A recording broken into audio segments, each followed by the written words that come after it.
perform this activity, you're going to start on your hands and knees with your hips bent to less than 90 degrees. You're going to use your hands to push back, maintaining a relaxed, natural position of your low back and pelvis throughout. You'll exhale as you push back. And you're going to stop whenever your lower back or pelvis feels the need to tuck under further, or your low back feels the need to round. You'll inhale to return to the starting position.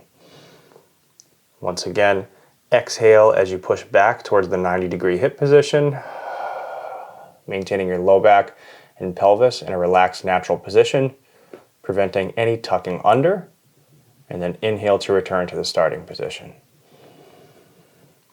Exhale, pushing back. Inhale to return. Exhale to push back. Inhale to return.